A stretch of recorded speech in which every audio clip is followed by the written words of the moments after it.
Driven to Win presents Anne of the Island by Ellen Montgomery, chapters 15 and 16. In these chapters, Anne's world expands with unexpected visits, quiet realizations, and the gentle pull of home and heart. Let's begin. Chapter 15, A Dream Turned Upside Down. Just one more week and we go back to Redmond, said Anne. She was happy at the thought of returning to work, classes, and Redmond friends. Pleasing visions were also being woven around Patty's place. There was a warm, pleasant sense of home in the thought of it, even though she had never lived there.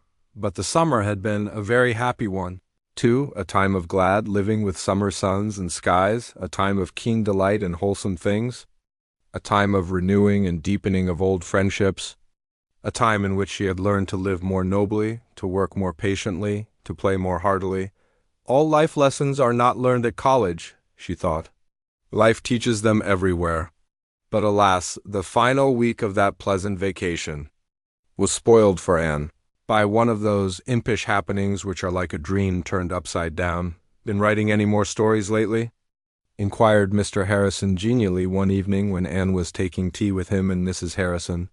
No, answered Anne rather crisply. Well, no offense meant. Mrs. Hiram Sloane told me the other day that a big envelope addressed to the Rollings, Reliable Baking Powder Company of Montreal, had been dropped into the post office box a month ago, and she suspicioned that somebody was trying for the prize they'd offered for the best story that introduced the name of their baking powder.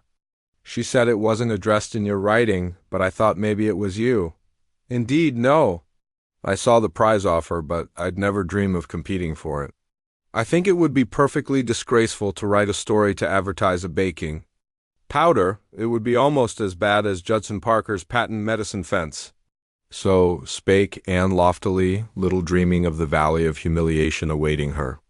That very evening Diana popped into the porch gable, bright-eyed and rosy-cheeked, carrying a letter. Oh, Anne, here's a letter for you. I was at the office, so I thought I'd bring it along. Do open it quick. If it is what I believe it, is I shall just be wild with delight. Anne, puzzled, opened the letter and glanced over the typewritten contents. Miss Anne Shirley, Green Gables of Onley P. Island. Dear Madam, we have much pleasure in informing you that your charming story, Averil's Atonement, has won the prize of $25 offered in our recent competition. We enclose the check herewith. We are arranging for the publication of the story in several prominent Canadian newspapers, and we also intend to have it printed in pamphlet form for distribution among our patrons. Thanking you for the interest you have shown in our enterprise, we remain, yours very truly, the Rollings Reliable Baking Powder Co. Asterisk, I don't understand, said Anne blankly. Diana clapped her hands. Oh, I knew it would win the prize, I was sure of it. I sent your story into the competition, Anne. Diana Barry. Yes, I did, said Diana gleefully, perching herself on the bed. When I saw the offer, I thought of your story in a minute, and at first I thought I'd ask you to send it in. But then I was afraid you wouldn't, you had so little faith left in it. So I just decided I'd send the copy you gave me and say nothing about it. Then, if it didn't win the prize, you'd never know, and you wouldn't feel badly over it, because the stories that failed were not to be returned, and if it did, you'd have such a delightful surprise. Diana was not the most discerning of mortals, but just at this moment it struck her that Anne was not looking exactly overjoyed. The surprise was there, beyond doubt, but where was the delight? Why, Anne, you don't seem a bit pleased, she exclaimed, and instantly manufactured a smile, and put it on. Of course I couldn't be anything but pleased over your unselfish wish to give me pleasure, she said slowly. But you know, I'm so amazed I can't realize it, and I don't understand. There wasn't a word in my story about, Anne choked a little over the word baking powder. Oh, I put that in, said Diana, reassured.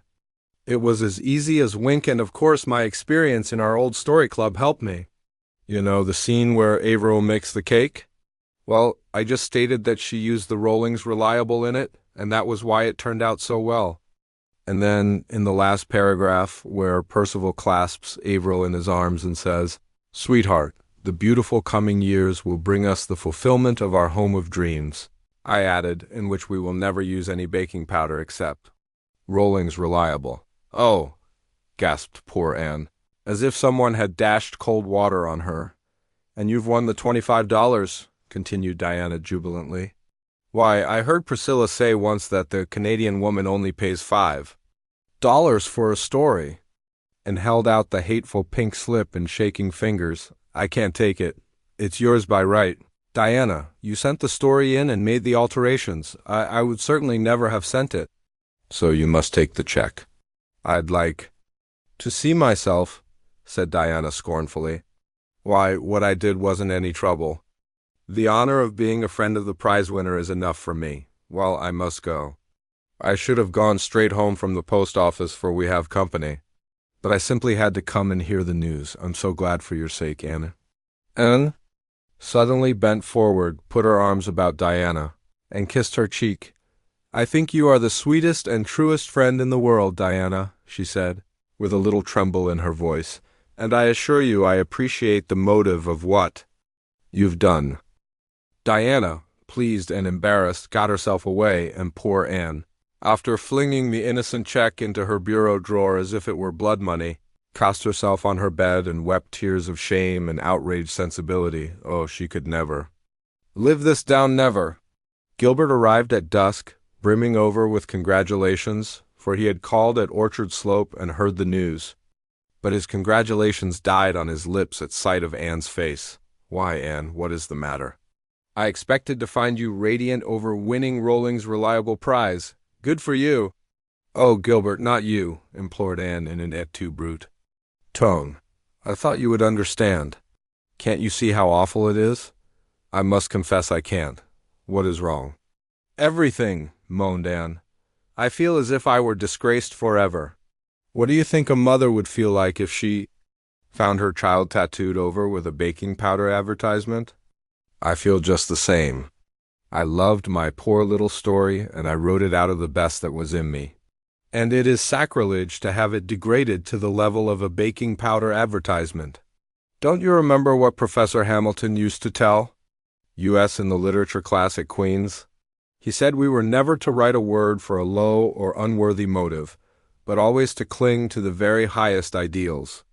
What will he think when he hears I've written a story to advertise Rolling's Reliable?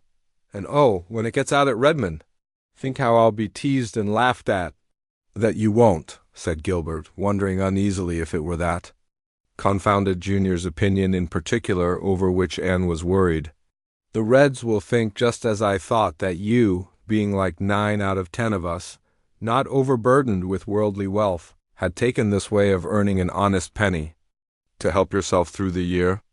I don't see that there's anything low or unworthy about that, or anything ridiculous either. One would rather write masterpieces of literature, no doubt, but meanwhile board and tuition fees have to be paid." This common-sense, matter-of-fact view of the case cheered Anne a little. At least it removed her dread of being laughed at, though the deeper hurt of an outraged ideal remained. Chapter 16. Adjusted Relationships. "It's the homiest spot I ever saw. It's homier than home," avowed Philippa Gordon, looking about her with delighted eyes. They were all assembled at twilight in the big living room at Patty's Place, Anne. And Priscilla, Phil, and Stella, Jamesina, Rusty, Joseph, the Sarah cat, and Gog and Magog, the firelight shadows, were dancing over the walls. The cats were purring, and a huge bowl of hothouse chrysanthemums, sent to Phil by one of the victims, shone through the golden gloom like creamy moons.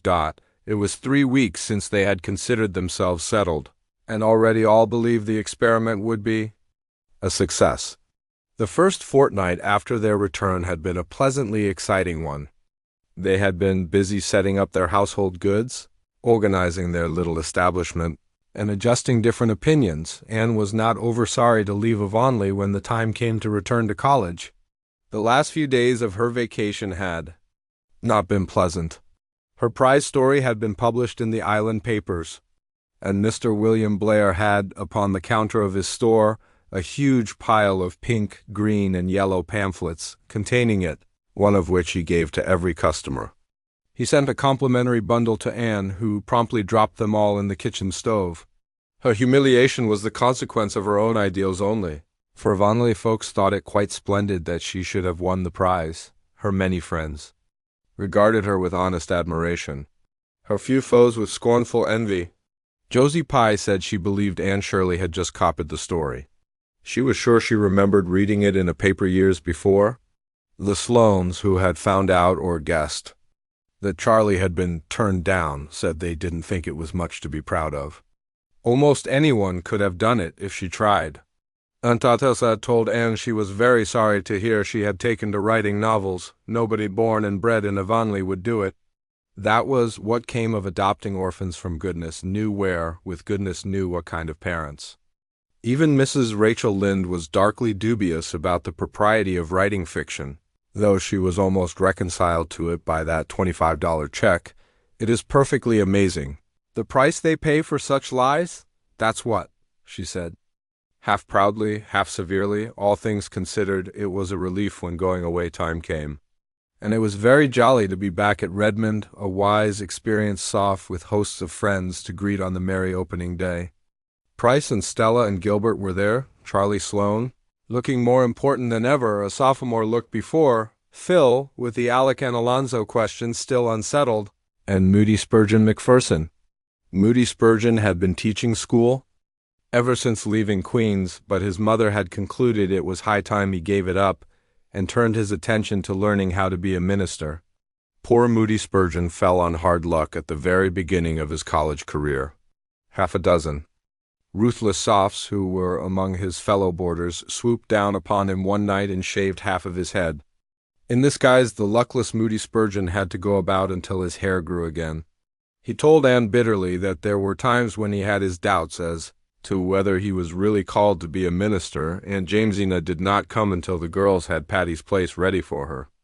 Miss Patty had sent the key to Anne with a letter in which she said Gog and Magog were packed in a box under the spare-room bed, but might be taken out when wanted. In a postscript she added that she hoped the girls would be careful about putting up pictures. The living room had been newly papered 5 years before, and she and Miss Maria did not want any more holes made in that new paper than was absolutely necessary. For the rest, she trusted everything to Anne. How those girls enjoyed putting their nest in order! As Phil said, it was almost as good as getting married. You had the fun of homemaking without the bother of a husband. All brought something with them to adorn or make comfortable the little house. Price and Phil and Stella had knickknacks and pictures galore, which latter they proceeded to hang according to taste. In reckless disregard of Miss Patty's new paper, "We'll putty the holes up when we leave, dear, she never know," they said to protesting, and Diana had given Anne a pine needle cushion, and Miss Ada had given both her and Priscilla a fearfully and wonderfully embroidered one. Marilla had sent a big box of preserves, and darkly hinted at a hamper for Thanksgiving, and Mrs. Lynde gave Anne a patchwork quilt and loaned her 5 more. "You take them," she said authoritatively. "They might as well be in use as packed away in that trunk in the garret for moths to gnaw." No moths would ever have ventured near those quilts, for they reeked of mothballs to such an extent that they had to be hung in the orchard of Patty's Place a full fortnight before they could be endured indoors. Verily aristocratic Spofford Avenue had rarely beheld such a display. The gruff old millionaire who lived next door came over and wanted to buy the gorgeous red and yellow tulip pattern, one which Mrs. Rachel had given, and he said his mother used to make quilts like that, and by Jove, he wanted one to remind him of her. Anne would not sell it, much to his disappointment, but she wrote all about it to Mrs. Lynde. That highly gratified lady sent word back that she had one just like it to spare, so the Tobacco King got his quilt after all, and insisted on having it spread on his bed, to the disgust of his fashionable wife. Mrs. Lindy's quilts served a very useful purpose that winter. Patty's Place, for all its many virtues, had its faults also. It was really a rather cold house, and when the frosty nights came the girls were very glad to snuggle down under Mrs. Lindy's quilts, and hoped that the loan of them might be accounted unto her for righteousness. Anne had the blue room she had coveted at sight. Priscilla and Stella had the large one. Phil was blissfully content with the little one over the kitchen, and Aunt Jamesina was to have the downstairs one off the living room. Rusty at first slept on the doorstep. Anne, walking home from Redmond a few days after her return, became aware that the people that she met surveyed her with a covert, indulgent smile, and wondered uneasily what was the matter with her. Was her hat crooked? Was her belt loose? Craning her head to investigate, Anne, for the first time, saw Rusty trotting along behind her, close to her heels. Was quite the most forlorn specimen of the cat tribe she had ever beheld. The animal was well past kittenhood, lank-thin, disreputable looking. Pieces of both ears were lacking, one eye was temporarily out of repair, and one jowl ludicrously swollen. As for color, if a once black cat had been well and thoroughly singed, the result would have resembled the hue of this waif's thin, draggled, unsightly fur, and shooed, but the cat would not shoo. As long as she stood, he sat back on his haunches and gazed at her reproachfully out of his one good eye. When she resumed her walk, he followed. Anne resigned herself to his company until she reached the gate of Patty's place, which she coldly shut in his face, fondly supposing she had seen the last of him. But when, 15 minutes later, Phil opened the door, there sat the rusty brown cat on the step. More, he promptly darted in and sprang upon Anne's lap with a half-pleading, half-triumphant meow. "Anne," said Stella severely, "do you own that animal?" "No, I do not," protested disgusted Anne. "The creature followed me home from somewhere. I couldn't get rid of him. Ooh, get down. I like decent cats reasonably well, but I don't like beasties of your complexion." Pussy, however, refused to get down. He coolly curled up in Anne's lap and began to purr. "He has evidently adopted you," laughed Priscilla. "I won't be adopted," said Anne stubbornly. "The poor creature is starving," said Phil pityingly. "Why, his bones are almost coming through his skin." "Well, I'll give him a square meal, and then he must return to whence he came," said Anne resolutely. The cat was fed and put out. In the morning he was still on the doorstep. On the doorstep he continued to sit, bolting in whenever the door was opened. No coolness of welcome had the least effect on him. Of nobody save Anne did he take the least notice. Out of compassion the girls fed him. But when a week had passed, they decided that something must be done. The cat's appearance had improved. His eye and cheek had resumed their normal appearance. He was not quite so thin, and he had been seen washing his face. "But for all that we can't keep him," said Stella. "Aunt Jimsy is coming next week, and she will bring the Sarah cat with her. We can't keep two cats. And if we did this, Rusty Coat would fight all the time with the Sarah cat. He's a fighter by nature. He had a pitched battle last evening with the Tobacco King's cat and routed him horse, foot, and artillery." "We must get rid of him," agreed Anne, looking darkly at the subject of their discussion, who was purring on the hearthrug with an air of lamb-like meekness. "But the question is, how? How can 4 unprotected females get rid of a cat? Who won't be got rid of?" "We must chloroform him," said Phil briskly. "That is the most humane way." "Who of us knows anything about chloroforming a cat?" demanded Anne gloomily. "I do, honey. It's one of my sadly few useful accomplishments. I've disposed of several at home. You take the cat in the morning and give him a good breakfast. Then you take an old burlap bag, there's one in the back porch, put the cat on it and turn over him a wooden box. Then take a 2-ounce bottle of chloroform, uncork it, and slip it under the edge of the box. Put a heavy weight on top of the box and leave it till evening. The cat will be dead, curled up peacefully as if he were asleep. No pain, no struggle." "It sounds easy," said Anne dubiously. "It is easy. Just leave it to me." "I'll see to it," said Phil reassuringly. Accordingly, the chloroform was procured, and the next morning Rusty was lured to his doom.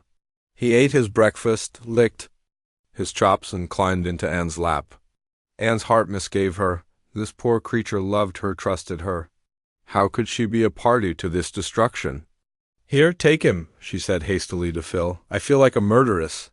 "He won't suffer, you know," comforted Phil, but Anne had fled. The fatal deed was done in the back porch. Nobody went near it that day. But at dusk Phil declared that Rusty must be buried.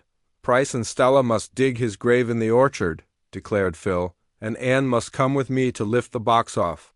That's the part one always hate." The 2 conspirators tiptoed reluctantly to the back porch. Phil gingerly lifted the stone she had put on the box. Suddenly, faint but distinct, sounded an unmistakable mew under the box. He isn't dead," gasped Anne, sitting blankly down on the kitchen doorstep. "He must be," said Phil Incredously. Another tiny mew proved that he wasn't. The two girls stared at each other. "What will we do?" questioned Anne. "Why in the world don't you come?" demanded Stella, appearing in the doorway. "We've got the grave ready." "What silent still and silent all," she quoted teasingly. "Oh, no, the voices of the dead sound like the distant torrents fall," promptly counter-quoted Anne. Pointing solemnly to the box, a burst of laughter broke the tension. "We must leave him here till morning," said Phil, replacing the stone. "He hasn't mewed for 5 minutes. Perhaps the mews we heard were his dying groan. Or perhaps we merely imagined them under the strain of our guilty consciences." But when the box was lifted in the morning, Rusty bounded at one gay leap to Anne's shoulder, where he began to lick her face affectionately. Never was there a cat more decidedly alive. "Here's a knot hole in the box," groaned Phil. "I never saw it." "That's why he didn't die. Now we've got to do it all over again." "No, we haven't," declared Anne suddenly. "Rusty isn't going to be killed again. He's my cat, and you've just got to make the best of it." "Oh, well, if you'll settle with Aunt Jimsy and the Sarah cat," said Stella, with the air of one washing her hands of the whole affair. From that time, Rusty was one of the family. He slept o'nights on the scrubbing cushion in the back porch and lived on the fat of the land. By the time Aunt Jamesina came, he was plump and glossy and tolerably respectable. But like Kipling's cat, he walked by himself. His paw was against every cat, and every cat's paw against him. One by one, he vanquished the aristocratic felines of Spofford Avenue. As for human beings, he loved Anne and Anne alone. Nobody else even dared stroke him. An angry spit and something that sounded much like very improper language greeted anyone who did. "The airs that cat puts on are perfectly intolerable," declared Stella. "Him was a nice old pussens, him was," vowed Anne, cuddling her pet defiantly. "Well, I don't know how he and the Sarah cat will ever make out to live together," said Stella pessimistically. "Catfights in the orchard o'nights are bad enough, but catfights here in the living room are unthinkable." In due time Aunt Jamesina arrived. Anne and Priscilla and Phil had awaited her advent rather dubiously. But when Aunt Jamesina was enthroned in the rocking chair before the open fire, they figuratively bowed down and worshipped her.